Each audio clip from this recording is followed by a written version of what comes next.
Bonjour à tous, j'espère que vous allez bien. On est aujourd'hui le 21 septembre et contrairement à ce que je vous ai dit hier, aujourd'hui c'est bien le 39e épisode de Dev Café. Et si vous ne connaissez pas Dev Café, c'est tout simplement le meilleur de l'actualité autour du développement mobile en une dizaine de minutes et ça se passe chaque matin sur YouTube à partir de 7h.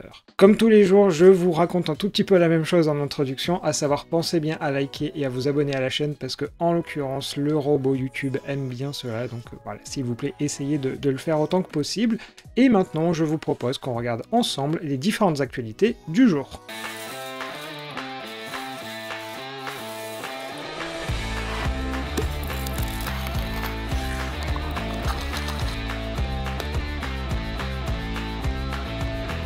Pour commencer ces actualités, j'ai l'impression que je vous parle tous les jours à peu près de la même chose, qu'il y a une nouvelle version d'iOS, et en l'occurrence ici c'est à nouveau le cas, puisque la version 16.1 bêta 2 est disponible depuis hier soir, et concrètement qu'est-ce qu'elle apporte? D'une part, elle vient corriger le problème de copier-coller que je vous parlais pas plus tard qu'hier, elle vient également corriger le problème des gestes à 3 doigts où sur certains jeux ça posait de gros soucis, et la dernière modification concerne l'indicateur de la batterie, où à l'heure actuelle sur la version 16.0, l'indicateur il est plein, et vous voyez ici désormais que la progression sera bien représentative de la quantité de batterie restante, c'est-à-dire la petite partie ici en vert. On continue chez Apple, mais pas forcément avec une bonne nouvelle, puisque à partir du 5 octobre, les prix vont augmenter pour les applications et les achats in-app. Ça concerne la Pologne, la Suède et également tous les pays de la zone euro. Apple met à disposition le tableau que vous voyez ici pour la zone euro. D'une manière générale, sur les premiers paliers, on est autour de 20% d'augmentation, ce qui est quand même très conséquent. Mais ensuite, selon les paliers, c'est parfois beaucoup moins, voire beaucoup plus. Comme vous voyez ici, quand on passe quasiment de 60 à 120, c'est une progression qui est totalement énorme. La manière dont sont calculés ces paliers est relativement étonnante, d'autant plus que sur l'App Store, on n'a pas un tarif libre, mais c'est uniquement ces différents paliers. Donc malheureusement, c'est les utilisateurs qui vont payer la somme. On change de GAFA pour désormais parler de Microsoft, et plutôt une bonne nouvelle, puisque une nouvelle version de Windows 11 va sortir, et en même temps, Microsoft en a profité pour annoncer que, notamment en France, en Allemagne, en Italie et dans d'autres pays européens, l'Amazon App Store serait désormais disponible sur le Microsoft Store, c'est-à-dire que les utilisateurs vont désormais pouvoir télécharger des applications Android sur leur ordinateur. Donc le conseil du jour, mettez bien à jour vos applications Android pour justement que ça essaye de supporter autant les smartphones que les tablettes, et surtout publiez sur l'Amazon App Store, parce qu'il y a au final très peu d'applications sur ce store-là, donc dépêchez-vous, il y a des opportunités. Toujours du côté de chez Microsoft, je vous annonçais en début de semaine que la release candidate 1 de .NET 7 était disponible, et donc .NET MAUI a aussi une nouvelle version.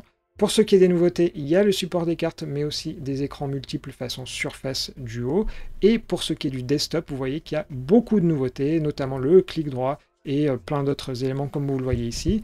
Pour ce qui est de la partie carte, comme vous pouvez le voir juste ici sur les captures d'écran, sur Android c'est donc Google Maps, alors que côté macOS et iOS, ça supporte Apple Maps. En revanche, pour ce qui est de Windows, c'est indiqué ici, ils vont utiliser une WebView, ce qui est quand même plutôt dommage, mais pour rappel, .NET MAUI, ça supporte Android, iOS, Windows et Mac, mais malheureusement, il ne faut pas se le cacher, ça n'a pas vraiment l'air de prendre toujours autour de .NET MAUI, il y a très peu de contenus qui sont créés autour. Donc Xamarin qui était en train de mourir, est-ce que .NET MAUI va le remplacer? Pas sûr. On va maintenant prendre quelques secondes pour regarder les actualités en bref. Depuis quelques années déjà, Java a accéléré son rythme de développement pour offrir une nouvelle version tous les 6 mois. La dernière a été présentée hier, à savoir Java 19, qui s'accompagne tout de même d'un changelog conséquent pour une si petite période de temps. Sur un tout autre sujet et pour permettre aux générations futures de pouvoir étudier notre époque, GitHub a lancé il y a quelques années le programme Arctic Cold Vault. Il consiste à archiver des repos publics et à les stocker ensuite dans un lieu résistant aux aléas du climat pendant au moins 1000 ans. Le 2 février 2020, un snapshot a ainsi été réalisé et depuis ce mois-ci, ces données reposent désormais en Norvège dans une chambre forte. Si on parle d'archives, que dire des fameuses disquettes qui étaient la référence en la matière avant que d'autres solutions ne les ringardisent? Pour autant, une boutique fait de la résistance et permet toujours en 2022 d'en acquérir et d'en recycler sur le site floppydisk.com. Selon son propriétaire, les ventes sont encore soutenues dans le monde de l'aéronautique et du médical. Retour en 2022 où l'application K9 Mail avait annoncé il y a quelques semaines qu'elle allait devenir le client officiel de messagerie Thunderbird sur Android. Les développeurs sont désormais à la recherche de testeurs et vous retrouverez le lien d'inscription en description. Vous cherchiez un argument en défaveur des smartphones chez les enfants? Selon une récente étude, 70% d'entre eux passent au minimum 4 heures par jour sur les réseaux sociaux, principalement Snapchat et Instagram. Cela aurait un impact significatif sur leur temps de sommeil, puisque sur une semaine, une nuit complète de sommeil serait ainsi perdue. Enfin, la société Tile, qui vend des trackers, revient avec un produit qui va vous étonner. Des stickers. Et oui, l'entreprise vend sur son site des stickers sur lesquels figurent des QR codes. Après vous avoir parlé d'Apple et de Microsoft, celui qui manque à l'appel, c'est forcément Google, et en l'occurrence, on va se parler d'Android. Comme vous le savez, dans les applications Android, on a un fichier Android Manifest dans lequel on déclare les activités, les services et d'autres choses. Et ce que l'on apprend, c'est qu'il y a une limite dans ce fichier Android Manifest. Et devinez combien? Eh bien, c'est tout simplement 30 000 entrées, ça paraît totalement énorme. Mais comme indiqué ici dans la documentation, ce serait basé sur les stats du Google Play. Alors, qui a besoin d'autant d'éléments à l'intérieur? Ça me paraît relativement bizarre. Mais voilà, vous connaîtrez désormais qu'il y a une limite sur l'Android Manifest. Et si on regarde côté Android 14, dont les premières versions devraient arriver en début d'année, eh bien il va y avoir un petit changement au niveau de l'enregistrement de l'écran qui est aujourd'hui fixé à 3 minutes. Comme on peut le voir ici sur le tracker, ça a été écrit en dur que c'était 3 minutes, mais a priori sur Android 14, ça va changer pour permettre aux utilisateurs d'enregistrer l'écran beaucoup plus. Vous l'avez vu dans le titre de la vidéo, on va se parler de Rust, et ce langage est notamment utilisé aujourd'hui dans la plateforme Android, donc dans toute la partie open source, dans le moteur d'Android. Ça va également venir dans la prochaine version du noyau Linux, à savoir la version 6.1.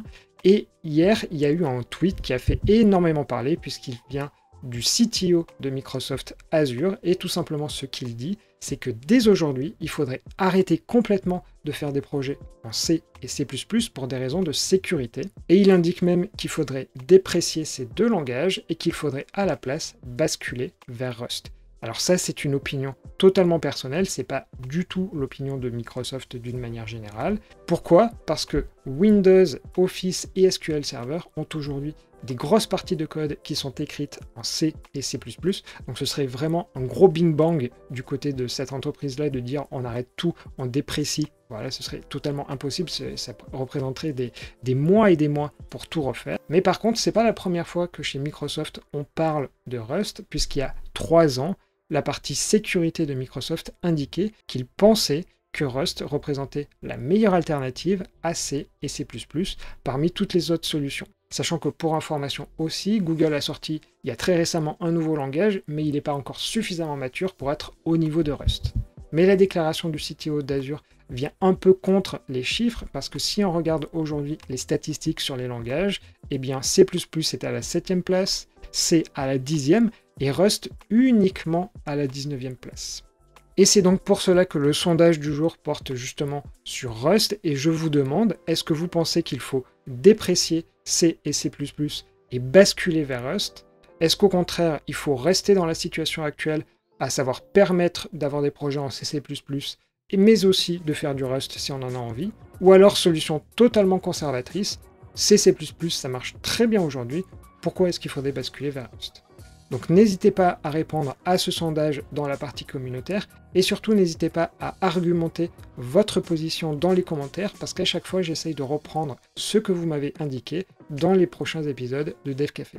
Et juste avant de conclure, on va regarder le sondage d'hier qui portait sur le hackathon de Google Maps, et je vous demandais est-ce que vous étiez intéressé ou non par les hackathons en général. Et très majoritairement, vous avez répondu non, mais grosso modo, dans 20% des cas, vous êtes plutôt favorable et pensez même y participer, alors que pour le reste, dans 40%, c'est absolument non, et pour 38%, les chances sont relativement faibles. Et le commentaire de Devan dans les commentaires pourrait expliquer pourquoi finalement ce taux est aussi élevé, à savoir que si vous ne gagnez pas, c'est presque du temps de perdu et du temps de consommer chez Google, alors que vous pourriez peut-être passer ce temps chez OpenStreetMap qui est une solution open source. Donc maintenant, pensez bien à aller dans la partie communautaire pour répondre au sondage du jour. Si toutefois vous ne savez pas où c'est, il y a le lien dans la description. Et voilà, on va s'arrêter là pour aujourd'hui parce qu'il n'y a pas d'autres actualités. En tout cas, si cet épisode de Dev Café vous a plu, surtout n'hésitez pas à le liker si ce n'était pas encore fait et à vous abonner à la chaîne également. Pour ma part, comme d'habitude, je vous donne rendez-vous à 12h30 pour un petit tuto. Sinon, comme tous les jours, eh bien rendez-vous à 7h dès demain matin sur YouTube.